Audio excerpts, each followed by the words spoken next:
This next presentation for the February 5th Community Advisory Group meeting relates to city services, and we're going to take a look at it from a very specific perspective, breaking it down in terms of mandatory, discretionary, and essential services. And this is basically a legal designation.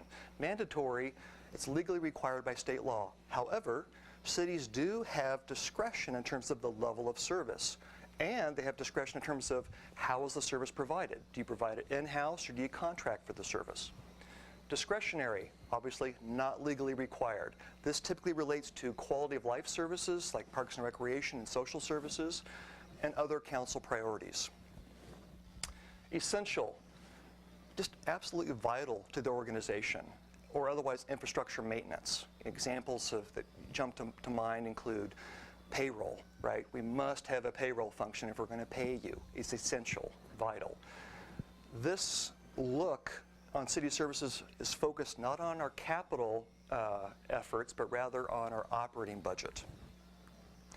So, let me first of all mention, we're going to look at mandatory services first, and not every single one, and we won't go with every single one of these services. We're going to look at the significant ones, and it's organized around the city's 6 priorities of government. Our first one relates to public safety.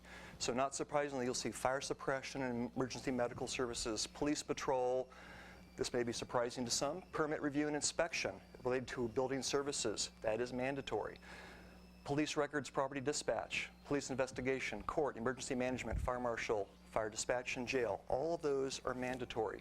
You will notice, in terms of funding sources, let's just take a look at a few of these. Fire suppression, emergency medical.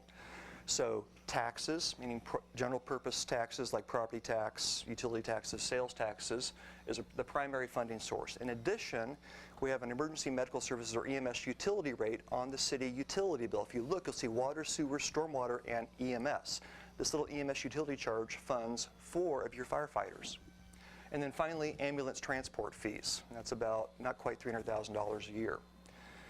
Police patrol, wholly taxes at $3.4 million, and the permit review and inspection at almost $2.1 million is predominantly funded by permit fees. Let's look at priority of government number 2. This has to deal with efficiency and effectiveness of public service delivery and community sustainability. So let's pick on my department here. We got budgeting, financial reporting, auditing, and treasury. Holy cow, $845,000. That's funded by a combination of taxes and utility rates. We have the city clerk function, again, mandatory, $319,000 funded by taxes, and so on down the line. Fire training, comprehensive and other long-range planning. This is in our development services department. Police, our public records, labor relations, and police training. All of these are mandatory and funded by taxes. Let's look at our priority of government, reliable public infrastructure. Again, we're looking at within our development services group, permit, review, and inspection, or engineering services. That's about $522,000, mostly funded by permit fees. And then finally, priority of government number 4, attractive neighborhoods and business districts. Again, looking at development services group, permit review and inspection, in terms of the planning services and the arborist, $659,000, again funded primarily by permit fees. All of these are mandatory. Let's move on and look at discretionary services, where the council truly has discretion in terms of what's provided and the level of service that's provided and how it's provided. I have no examples under priority of government number 1, but we'll start with number 2. Again, the efficiency, effectiveness, and sustainability. GIS, Geographic Information Systems Mapping, about $287,000, funded by a combination of taxes and utility rates. And then sustainability, since that's a value here on the island, $83,000. This is the complement to public communication, and that's funded by a combination of taxes and utility rates. Let's come on down to the priority of government number 4, attractive neighborhoods and business districts. Neighborhood traffic control or planning, about $191,000 funded by taxes. Right-of-way tree assessments, management is $188,000, again taxes. And then town center maintenance and beautification funded by taxes, $140,000. Also under discretionary, and this is really where all the money is for the most part. It's in number 5, recreational cultural, health, and educational opportunities. And when you read that, think Parks and Recreation primarily and Youth and Family Services primarily. And what you'll see is examples of just that. And so we'll pick off just a few. Community center operations, almost $1.4 million. That's a combination of taxes and recreation and room rental fees.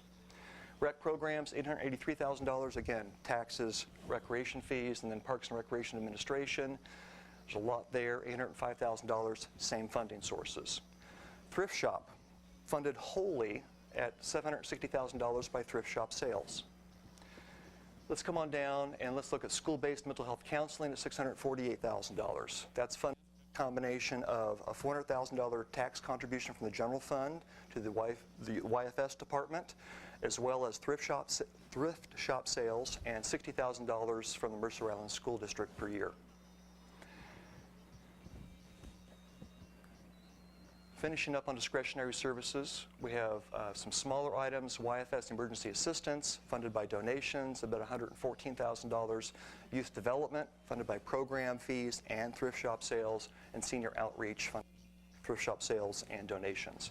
And then finally, public communication. I mentioned earlier, this is the other half of sustainability for Ross Freeman, about $101,000, again funded by taxes and utility rates. Again, I'm sure the CAG, the Community Advisory Group, will have lots of questions regarding these various services, and the leadership team will be available at your February 5th meeting to answer your questions. I will simply note this. When you look at this breakdown, again, you have discretion on the mandatory services about the level of service, but also how it's provided. We will explore that with you on February 5th, looking at a couple of different options as it relates to police and fire in particular. I also would note that, again, where you have the most discretion is really focused on Parks and Recreation and Youth and Family Services. And here's the thing, while it's priority of government number 5 on this list of 6 items, and this is a really typical assessment by other cities, in the hearts of most Mercer Islanders I know, it's number 1. If not 1A, it's 1B. And so it's very highly regarded here on the island.